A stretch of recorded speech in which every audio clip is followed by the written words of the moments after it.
Baik.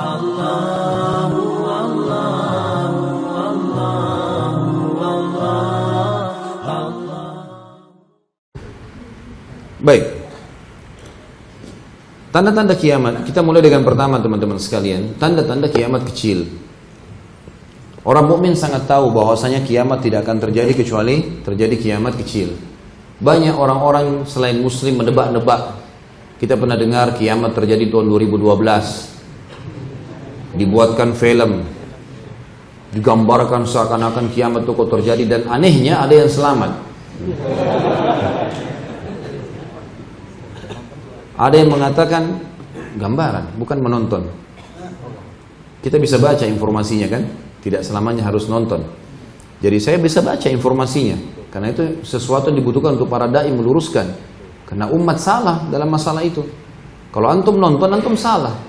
Karena antum akan mempunyai wacana. Saya dengan baca sepintas saya sudah bilang ini luar biasa perusakan akidahnya. Karena digambarkan dalam film itu ditulisan bahwasanya ini akan terjadi dan beginilah terjadinya. Sehingga nanti akan diprakarsai, dibuat sebuah program supaya ada yang bisa selamat. Sesuatu yang tidak masuk di akal. Bagi orang beriman mustahil. Dan orang-orang Nasrani pun banyak membantah tentang konsep-konsep seperti ini, yang betul-betul masih berpegang pada Injil dan masih ada ayat-ayat yang belum terganti di situ. Mereka tahu tentang kiamat. Gak mungkin kiamat terjadi, pasti sudah selesai urusannya. Ini ada lagi, gitu. Sudah habis semuanya. Sebagaimana nanti banyak dalil yang kita bacakan masalah itu. Tapi kita orang beriman tahu ada tanda-tanda. Tanda-tanda ini teman-teman ada kecil ada besar. Ini poin pertama yang kita bahas pada malam ini. Tanda-tanda kiamat kecil banyak sekali. Tapi yang paling mendasar bermula dengan sabda Nabi SAW. Hitunglah 6 hal yang merupakan tanda-tanda kiamat kecil. Yang pertama adalah lahirnya aku. Lahirnya Nabi SAW. Nabi SAW sudah lahir. Diutusnya aku, yang kedua meninggalnya aku. 3 ini sudah tanda-tanda kiamat kecil dan sudah terjadi. Kemudian kata Nabi SAW,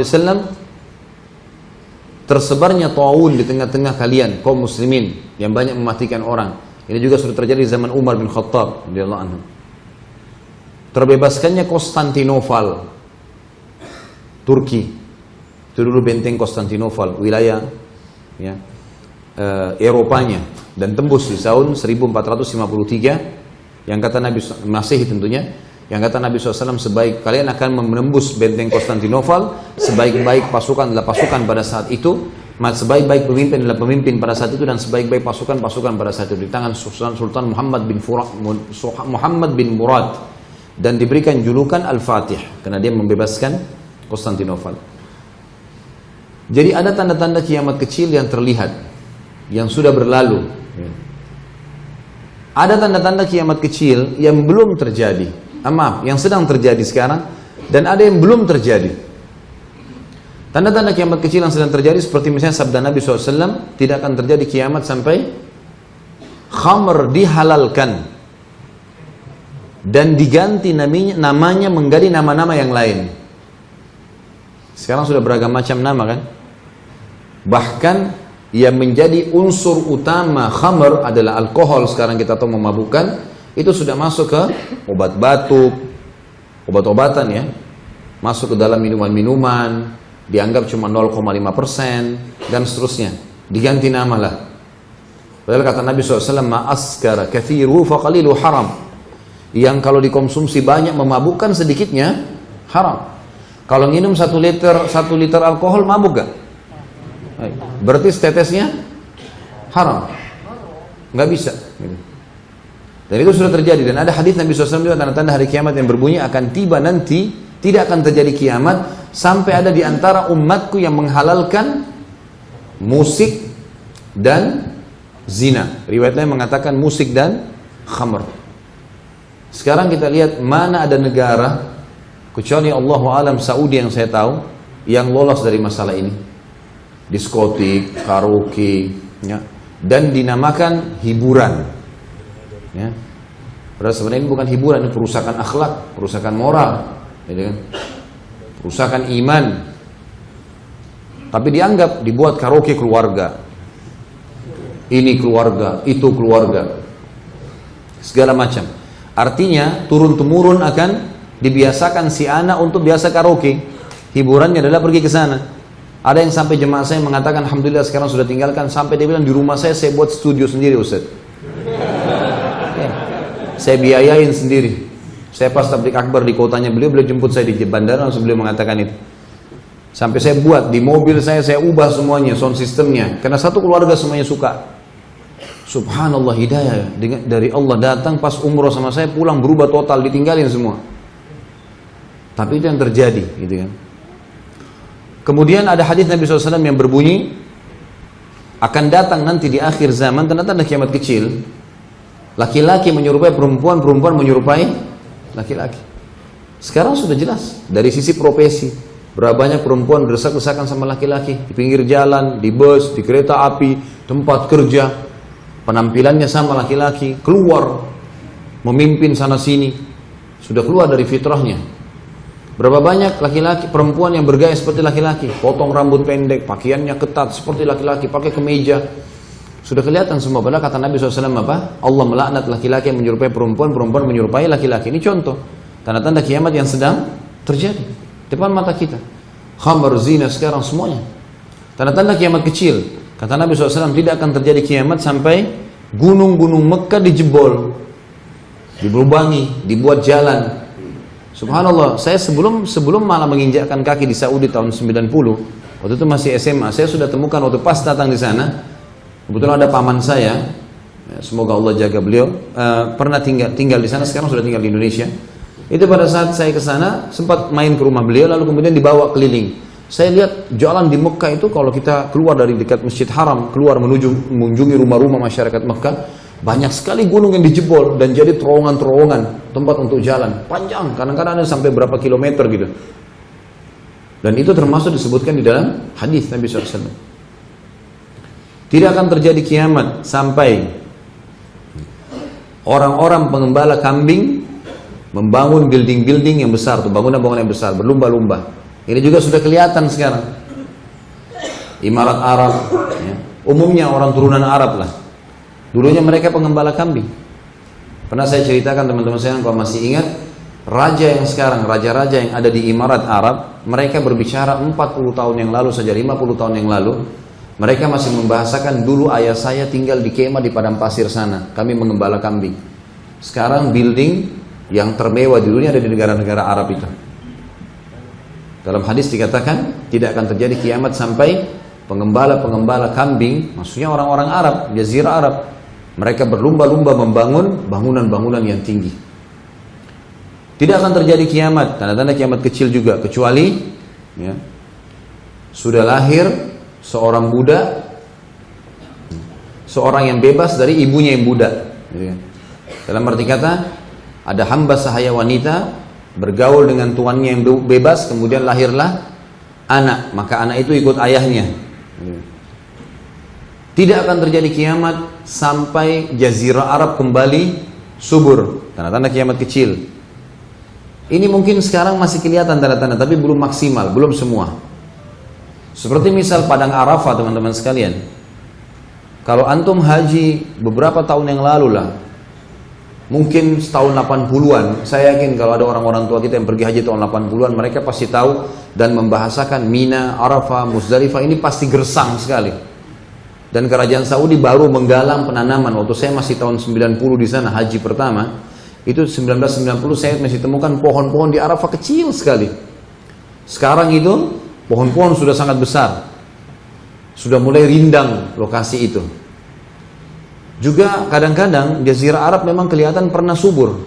Karena sedikit turun hujan, kita akan temukan di padang pasir tumbuh tanaman yang hijau. Baru terjadi, sudah beberapa tahun terakhir ini, kurang lebih 4-5 tahun terakhir berturut-turut teman-teman sekalian, hujan lebat turun, bahkan sampai turun salju Jazirah Arab. Bahkan di Mekah, saya dapat data-datanya, turun salju, orang lagi tawaf turun salju.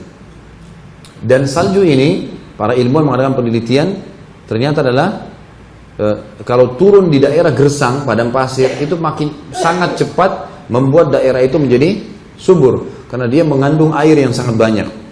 Sampai saya dikirimkan sama teman-teman di Saudi, ada wilayah yang tadinya gersang, padang pasir. Saya ingat terhapus dari HP saya, subhanallah, kemarin teriset ada foto-foto. Saya sampai semua muslim mengatakan subhanallah. Ya. Gersang lompong, tadinya tidak ada apa-apa sama sekali. Setelah turun hujan, dalam 2 hari saja hujan, daerah itu menjadi tumbuh tanaman-tanaman yang luar biasa. Warnanya warna-warni, rumputnya ada merah, ada biru, ada hijau, ada kuning, dengan sangat indah. Sampai unta-unta itu yang tadinya badannya unta bisa sewarna dengan padang pasir, sekarang berbeda dengan rumput-rumput yang ada di sebelahnya. Kelihatan sekali unta-unta itu, gitu kan. Tadinya mereka sulit dibedain dengan padang pasir karena warna yang sama. Kemudian baru tahun ini terjadi musim dingin yang kemarin, itu turun salju yang sangat lebat sampai membuat ada lautan padang pasir. Mungkin teman-teman sebagian sudah lihat cuplikannya.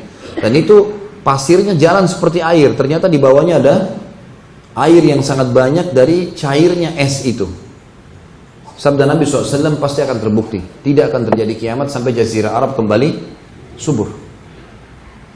Ini juga jelas gitu.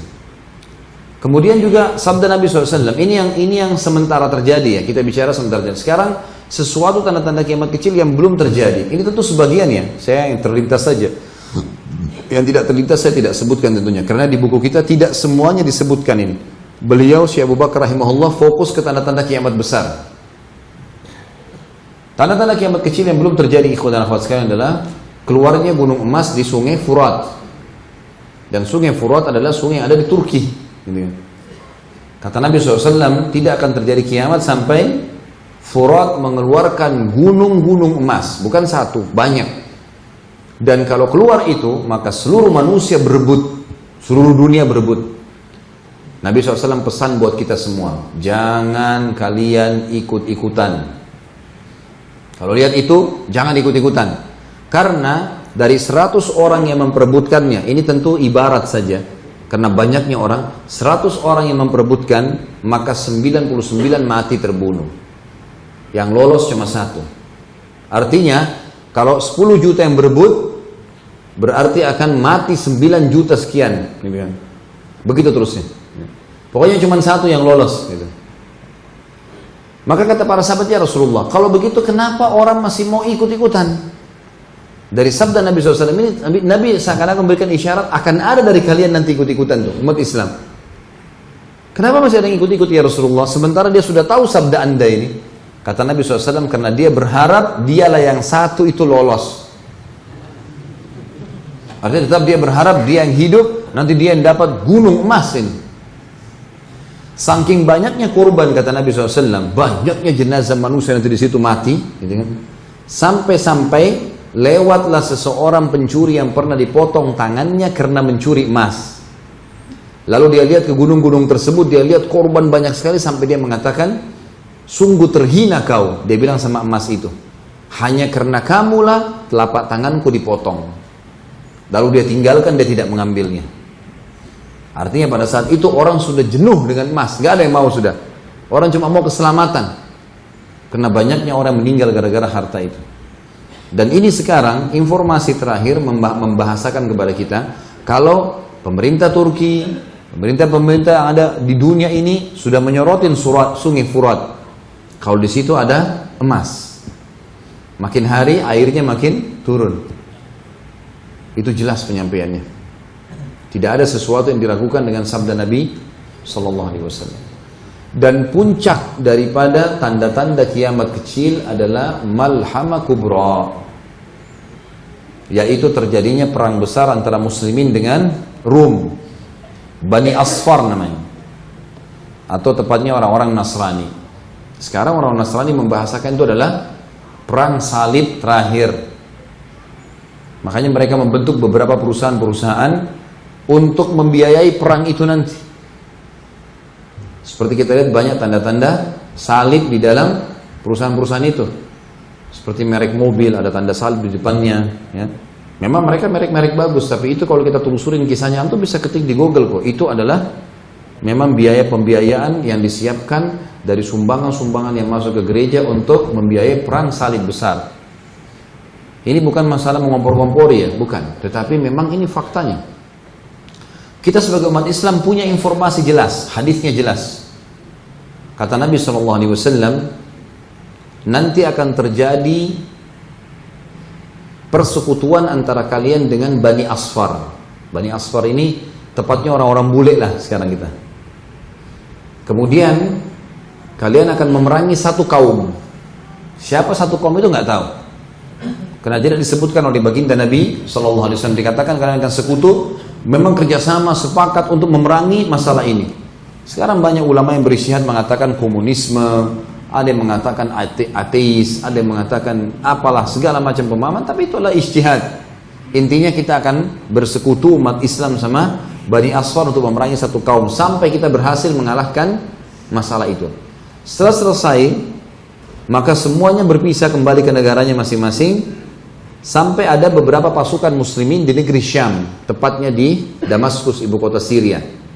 Dan ini Damaskus ini memang yang sekarang lagi ribut, semoga Allah selesaikan urusannya. Di situ memang nanti puncak-puncaknya tanda-tanda kiamat itu. Negeri Syam itu puncaknya tanda-tanda kiamat. Kata Nabi SAW di dalam hadis ini, akan terjadi beberapa pasukan muslim yang kembali ke negeri Syam.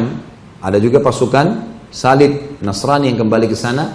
Kemudian ada satu pasukan salib yang mengangkat bendera, dan kebetulan waktu itu mereka yang dominan dari negeri Syam.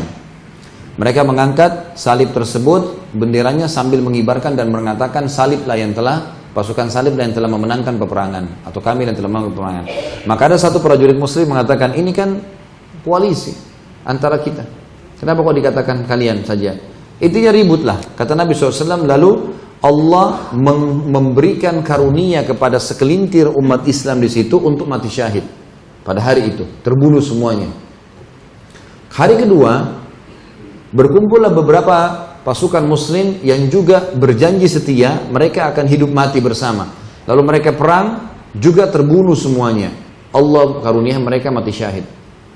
Dan hari ketiga terjadi hal yang sama, terbunuh semuanya. Baru hari keempat terkumpullah seluruh kekuatan muslimin di seluruh dunia. Dan ini menandakan cepatnya waktu itu, karena hanya 4 hari akhirnya terkumpul semua. Kita tahu kalau di zaman sekarang umat Islam dibantai di Palestina, dibantai di mana-mana, umat Islam tidak bergerak. Tapi pada saat itu berbeda, karena kata Nabi SAW, di hari keempat seluruh umat Islam seluruh dunia bersatu, dan kalian akan melawan Bani Asfar di bawah 80 bendera.